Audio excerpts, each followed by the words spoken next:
நமச்சிவாய். ஜெய் வராகி. உலகம் முழுவதும் வாழக்கூடிய தமிழ் ஆஸ்ட்ரோ லைஃப் நேயர்கள் அனைவருக்கும் உங்கள் தாம்பரம் வாராகி ஈசனேசன் சுவாமியுடைய நல்லாசிகள், வாழ்த்துக்கள். ஜெய் வராகி, ஜெய் ஜெய் வராகி. அன்பு பக்தர்களே, அனைவருக்கும் இனிய ஆங்கில புத்தாண்டு நல்வாழ்த்துக்கள். Happy new year, happy new year. பிறக்கின்ற இந்த 2026 வருஷம் 12 ராசி அன்பர்களுக்கும் உங்கள் வாழ்க்கையில் நீங்கள் என்னெல்லாம் நடக்கணும்னு எதிர்பார்த்து மனசில் என்னெல்லாம் ஒரு எதிர்பார்ப்போடு காத்திருக்கிறீர்களோ அந்த எண்ணங்கள் எல்லாம் ஈடேறட்டும். குருநாதர் ஆசீர்வாதம், அம்பாளுடைய ஆசீர்வாதம், வாராகி ஆசீர்வாதம். Happy new year. இந்த புத்தாண்டு 12 ராசிக்கும் எப்படி இருக்கும்? குறிப்பாக இந்த புத்தாண்டில் என்னெல்லாம் கிரக பெயர்ச்சிகள் இருக்குது? இந்த புத்தாண்டு எப்படி இருக்கும் நம்ம எப்படி சொல்ல முடியும்? இந்த பொதுவாகவே கிரக அமைப்புகளை வச்சு தான் என்ன கிரக அமைப்புகளில் வான்மண்டலத்தில் வான் சாஸ்திரத்தில் கிரகங்கள் என்னெல்லாம் சேஞ்சஸ் ஆகுதோ ஸோ அதை பேஸ் பண்ணி தான் நாம் இப்போ ப்ரெடிக்டே பண்ண முடியும். அப்படி பார்க்கின்ற பொழுது இந்த 2026 வருஷம் 3 விதமான பயிற்சிகள். ஒன்று சனி பெயர்ச்சி. சனி பெயர்ச்சினா திருநள்ளாறு சனி பெயர்ச்சி. வாக்கிய பஞ்சாங்கத்தின்படி திருநள்ளாறு சனி பயிற்சி நடக்குது. அதே போல் குரு பயிற்சி, அற்புதமான குரு பயிற்சி. குரு பகவான் உச்சமடைகிறார். 12 வருஷத்துக்கு பிறகு இந்த 2026 பிறக்கக்கூடிய குழந்தைகள் அத்தனை பேரும் பலசாலிகளாக இருப்பார்கள். யாரெல்லாம் இப்போ கன்சீவாக இருக்கீங்களோ அவங்க எல்லாருமே கொஞ்சம் உங்கள் டெலிவரியை ஏப்ரல் மந்த் போல் பிளான் பண்ணுங்கள். குரு உச்சத்தில் இருப்பார். அப்போ உங்கள் குழந்தைகளுடைய பிறக்கின்ற குழந்தைகளுடைய ஜாதகம் உச்சம் பெற்ற ஜாதகமாக இருக்கும். அதுக்கு அடுத்தபடியாக ராகு கேது பயிற்சி நடக்குது. இது ரொம்ப முக்கியமான விஷயம். இந்த ராகு கேதுக்கள் தான்.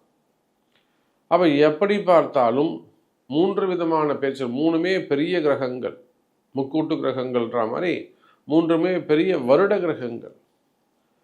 அப்போ இந்த 2026 சனி பெயர்ச்சி, குரு பெயர்ச்சி, ராகு கேது பெயர்ச்சி, இது 3ம் நடக்கின்ற காரணத்தினால் பொதுவாகவே இந்த பிரபஞ்சத்திற்கு, இந்த பூமிக்கு, இந்த சாஸ்திரம் எப்படி பார்க்கப்படுதுன்னா வானத்துக்கும் பூமிக்கானும் கணக்கு, அவ்வளோதான். வானத்துக்கும் பூமிக்குமான கணக்கு. அப்போ இந்த 2026 பொதுவாகவே இந்த பிரபஞ்சத்தில் நிறைய மாற்றங்கள் நிகழும். இந்த பூமியில் நிறைய காலநிலை மாற்றங்கள், பருவ மாற்றங்கள், அரசியல் மாற்றங்கள், வாழ்வியல் மாற்றங்கள், தர்ம மாற்றங்கள், எதிர்பார்க்காத வகையில், யாரும் எதிர்பார்க்காத வகையில் பல அதிசயங்கள் நிகழும். அதே போல மழை சிறப்பானதாக இருக்கும். நீர் ராசியில் தங்கக்கூடிய சனி பகவான் 2026 கண்டிப்பாக இப்போவே சொல்கிறேன் நான், மழை சிறப்பானதாக இருக்கும். எதிர்பார்க்காத நல்ல மழை பெய்யும் நீர் ராசியில் இருக்கக்கூடிய சனி பகவான். அப்போ இந்த 2026 உங்கள் ராசிக்கு ஸ்பெசிஃபிக்காக உங்களுக்கு எப்படி இருக்குன்னு பார்த்துடுவோம். பாருங்கள். அன்பார்ந்த துலாம் ராசி அன்பர்களே, ஆங்கில புத்தாண்டு 2026 துலாம் ராசி என்பர்களே, இது நாள் வரல உங்களுக்கு ராஜயோகம்தான். உண்மையிலேயே இந்த 2025 யாருக்கு நல்லா இருந்ததோ இல்லையோ துலாம் ராசிக்கு சிறப்பாக இருந்தது. எனக்கு நல்லா இல்லை சாமி 2025 யாராவது என்கிட்ட சொன்னாங்கன்னா நான் ஒத்துக்க மாட்டேன். துலாம் ராசியை மட்டும் நான் சொல்கிறேன். மற்ற ராசிக்கெல்லாம் கூட, கன்னி ராசிக்கெல்லாம் ரொம்ப கஷ்டப்பட்டுருப்பாங்க, சிம்ம ராசியெல்லாம் படாது பாடுபட்டுருப்பாங்க. ஆனால் இந்த துலாம் ராசி மட்டும் ரொம்ப ஜாலியாக இருந்திருக்கும். எப்படின்னா அதுக்கு முன்னாடி நீங்கள் செய்த வினைகள்லாம் இருக்குது, அதெல்லாம் அவருடைய கண்டினியூட்டி இருந்தால் அதுக்கு நான் பொறுப்பு இல்லை. அந்த கஷ்டத்துலேயும் 2025 கொஞ்சம் உங்களை மேன்மை அடைய செய்திருக்கும். அப்போ இந்த 2025 ஒரு நல்ல லைஃப்பில் ஒரு கோல்டன் ஆப்பர்ச்சுனிட்டிஸ், நல்ல வாய்ப்புகள்லாம் உங்களுக்கு கிடைச்சிருக்கும். நீங்கள் அதை யூட்டிலைஸ் பண்ணிங்களா, யூஸ் பண்ணிங்களா, மிஸ் பண்ணிங்களா அப்படிங்கிறது உங்களுடைய ஜாதக அமைப்பு உங்களுக்கு தான் தெரியும். துலாம் ராசிக்கு 2025 அவ்வளோ சிறப்பாக இருந்தது. அதுவும் போன மார்ச் மாதத்துலேருந்தே ஒரு அற்புதமான கால நேரம், நல்ல நல்ல தொழில் அமைப்புகள்லாம் வந்திருக்கும். அதையெல்லாம் நீங்கள் எப்படி பயன்படுத்திக்கிட்டீங்கிறது தான் முக்கியம். நமக்கு தெரிஞ்சு துலாம் ராசியில் ஒரு அற்புதமான ஒரு ஜெயின் சமூகத்தை சேர்ந்த அற்புதமான குடும்பம். ஒரு அண்ணன் தம்பிங்க, அப்பா தான் அங்கே முக்கியம், அப்பா தான் பிரதானம். அவர் தான் அவங்க வந்து ஒரு குரூப் ஆஃப் கம்பெனி, கிட்டத்தட்ட ஒரு 14 நிறுவனங்களை வச்சு நடத்துகிறாங்க. 14 கம்பெனிஸ், 2-3 ஷோரூமு, டெக்ஸ்டைல் பிஸ்னஸ்ஸு, அது போக ஷேர் மார்க்கெட்டு, அந்த மாதிரி நிறைய ஒரு குரூப் ஆஃப் கம்பெனி. அப்போ அவங்களுக்கு பெரிய கஷ்டத்தில் இருந்தாங்க. கிட்டத்தட்ட ஒரு 80 கோடி ரூபாய்க்கு மேலே அவங்களுக்கு கடன் இருந்தது. ஆனால் இந்த 2025 மார்ச் மாதம் அவங்க நம்மக்கிட்ட வந்தாங்க. அவங்களுக்கான நல்ல விடிவு காலம். அன்னை வாராகி அம்பாளுடைய அனுகிரகம், அம்பாள்கிட்ட வந்தாங்க, வாராகிகிட்ட வந்தாங்க. வாழ வைத்தால் வாராகி. நாம் என்ன சொல்கிறோமோ அதை கோட்டை தாண்டாமல் செய்வாங்க. அந்த கிழிச்ச கோட்டை தாண்ட மாட்டாங்க. நம்ம சொன்ன கத்தி மேல் நடப்பாங்க. அப்போ அந்த மாதிரி கடுமையான கஷ்டத்தில், பெரிய கஷ்டம், அவங்க கஷ்டம்லாம் சாதாரண விஷயம் இல்லை.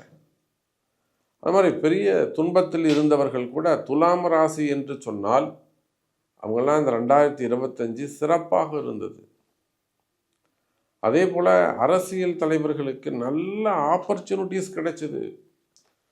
அரசியலில் நமக்கு தெரியாத நபர்கள் மிக குறைவு. பெரிய பெரிய அரசியல் கட்சி தலைவர்கள், அரசியலை வழிநடத்தக்கூடியவர்கள், எதிர்பார்ப்பு உடையவர்கள். அப்போ அந்த அரசியல் தலைவர்களுக்கெல்லாம் கூட இந்த 2025 அற்புதமாக நல்ல சான்சஸ் எல்லாம் எடுத்து கொடுத்தது. ஆனால் அது வெற்றி கிடைத்ததா அப்படின்னு பார்க்கும்போது நிச்சயமாக அது உங்கள் ஜாதக அமைப்பு. அதில் நீங்கள் என்ன செஞ்சீங்க, என்ன முயற்சி பண்ணுங்க, எந்த மாதிரி நீங்கள் எந்த குருவை தேர்ந்தெடுத்திருக்கீங்க, யார்கிட்ட போய் அட்வைஸ் கேட்டீங்க, அது என்ன செலிபிரிட்டியாக இருந்தாலும் வெற்றி பெற வைக்க முடிஞ்சுதா, அவங்களால ஜெயிக்க வைக்க முடிஞ்சுதா, அதுதான் கேள்வி. செலிபிரிட்டி இங்கே ப்ராப்ளமே இல்லை. நமக்கு ஒரு சாதாரண ஜோதிடர் இருந்தால் கூட போகிறோம். நாம் ஜெயிக்கணும் வாழ்க்கையில். நம்ம கஷ்டத்துலேருந்து நம்ம முன்னுக்கு வரணும். அதில் வந்து செலிபிரிட்டி நான் செலிபிரிட்டி இங்கே ப்ராப்ளமே கிடையாது. அப்போ அரசியல் தலைவர்கள் நான் அதுதான் சொன்னேன் அவங்கள்ட்ட, இந்த முறை நிச்சயமாக உங்களுக்கு ஒரு நல்ல வாய்ப்பு இருக்கும் சார் அப்படின்னு. ஆனால் அதை தாண்டி அவங்க கிராஸ் பண்ணி போனாங்க. அவங்களால வெற்றி பெற முடியல, வேறு இடத்துக்கு போனாங்க. அப்போ துலாம் ராசி என்பவர்களே 2025 உங்கள் வாழ்க்கையில் மிகப்பெரிய கோல்டன் ஆப்பர்ச்சுனிட்டியாக அமைந்தது. நல்ல வாய்ப்புகள் சாமி கொடுத்துருப்பாரு, தெய்வம் உங்களுக்கு நல்ல வாய்ப்புகள் கொடுத்துருக்கும். எந்த அளவுக்கு நீங்கள் அதை ஏற்றுக்கிட்டீங்கிறது உங்கள் பர்சனல் சார்ட். அதே போல் பிறக்கின்ற இந்த ஆங்கில புத்தாண்டு 2026 சிறப்பானதாக இருக்கும். அதில் ஒரு 60% சிறப்பானதாக இருக்கும். மெயினாக தொழில் மாற்றங்கள் ஏற்படும்.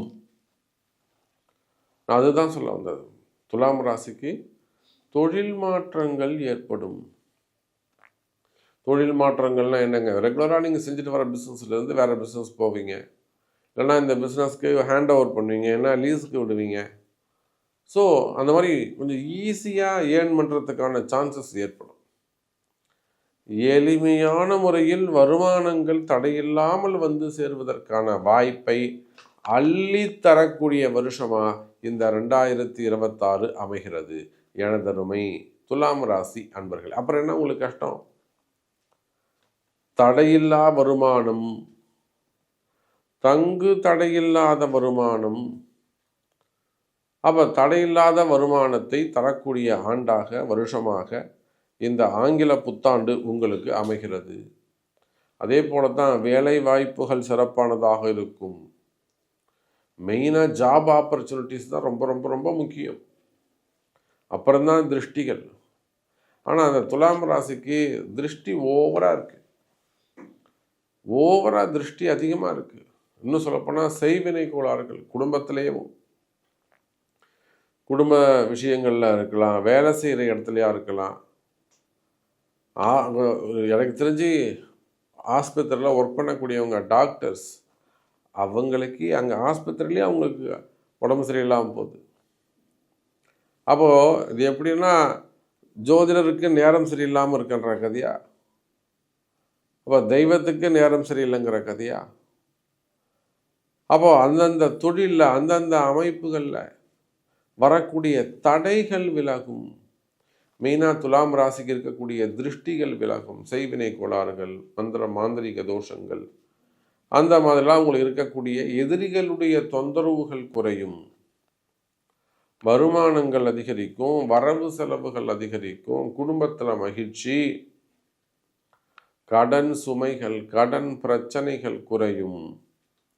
அப்போ பிறக்கின்ற இந்த 2026 ஆங்கில புத்தாண்டு துலாம் ராசிக்கு 60% வரை சிறப்பானதாக இருக்கும்.